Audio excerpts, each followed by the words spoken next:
Tala Fou o tala mai Ausetalia le radio Samoa. O te tala i tua i le tae ona reilale ave pasi o le pasi lea sa la bea i le Hunter Valley ma maari di waitanga tai to se fulu.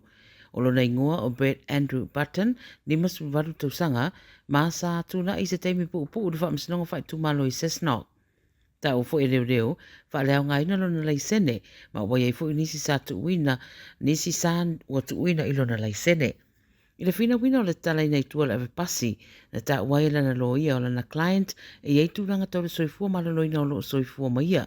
O le mori mau le sui komisina o leo leo le mata upu, o ta wa i o fita wa ina, o vave tele le aluane le pasi, i le roundabout, ma mafua i o na mafuli. E se furu tasi mōrianga o whea ngai ma le ave pasi, se furu mōrianga i le ave ta avale matautia, ma le tasi o le ave ta avale whata mala. O ana pona ave se mai ere pasi mai le vaenga na le vea ai, au wha o peso esu e ngā reo reo.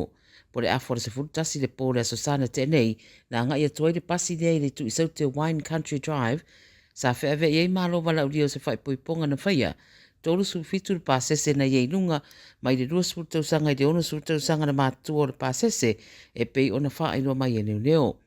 Ta avale le pasi ro nei tu ma mariri wai lava tangata to aiva i le no fuanga au le isi to atasi fa to amari u le farmai muri ane. To rusu lima na avinatu le farmai mo tong fitinga i manuanga lo iei pe lava de teminei nisi o au kusora le o fuafua to tura iei le ave pasi i rumo le whamsinonga.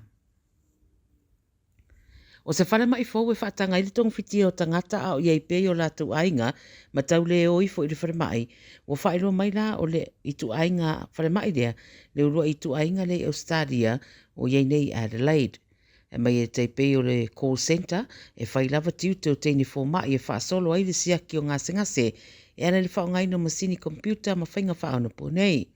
E mai o ata o ngase ngase ma manua e a fia i le tangata e mawhauna lafua i anga i ana i fō mai i a maa o le whare mai lo nganu e whaatasi ai ma le Calvary, ma le Medibank, mo le Kiliwaina o le My Home Hospital, mo le soifua marano i nei Ausetalia i saute. E mai le fō mai lo whaaruru e o nango Dr. Emily Kirkpatrick e ma whailawa na whaia tū ma ngai o inga umai pēna masani i whare mai masani a o iei pēna ngase ilo na moenga ilo na whale mai ki riwa fo ile au nanga e mana o mia i o lātu a inga. O le teimi nei whai mai pēa mara se lau ngase o lo tong fitia i le whare mai. Wa si itia nei mōrianga o whasio tangata, mōrianga o whao nei le ri e rusu tōtou sanga, wa whita ua ina na vea ai le maro le malo i lana tāwale, ma toso atua i lava i le tāwale. O siari i leo Anthony Woods, na maniu lava i le whare mai mai o na manuanga. Sa mo i mōria le rusu tōtou sanga o Reagan Ainsley Jaun, i mōrianga e ese mai le whasio tangata, peita e le tau na reina, mo to e sui ai mōrianga i le whasio tangata, i na ua maniu le malu le malo. Whai lo fo i le ainga o seri i leo ua maniu se pepa o whamtaranga tustusia, o matua i la ngona lo lātou mawhatia i le nei whaala me lawe. No lātou tā ua le amana tua pēr Anthony o se tangata mālie ngā lue mālosi mai fia e mafuta mana i ana wō. O lo whanga solo pēr nei le suenga. O lo iei fo i seisi whaala lawe ua liputia mai le tu i sautu Brisbane o whatawa ina mai o seri ua mōria i le wha o lima i lona tamā. O le atangata e tōru sūtau sanga le matua na pu e leo mai se whale i Marsden i le Ayo Logan. Wha iloa mai na mau atu le tino mariu o le tamā e ono sa furu fitu tau sanga i le whale lea i le pito i tua, mau i le waweawa na leila po le tau le tasi. Wa mai sa iei fo i la, ma se tina e ono sa furu tau sanga sa iei le whale ai le ia whaina. O mōria nei le tolu sūtau sanga le whasio tangata e ala i sāwanga i ainga, ma wa whaasoro le suenga leo mau ina mai whaamtaranga e wheso soani le suenga. O se teimi le soe tura iei i le whaamasinonga le ua mōria i Benley. Ma tamulmuli, e lima suinga ua whaia le awa New South Wales mo le sauni atu i le tāronga luna rua le State of Origin, whaia le Suncorp Stadium i le sorus futasi le masina nei. O Mitchell Moses, o whiwhiria le afa o le au, wha malolo Nico Hines.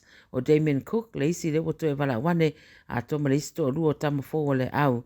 Ia o le Trow Mitchell, o le ato e fu iane ilo na turanga le ta aloi Stephen Crichton i le Baston Wai. Whai no ripoti o le 9 Sports o Moses leo le asu i turanga ia Cleary i le numero fitu a o Cook, o le asuituranga ia api koro i sau o le o manua.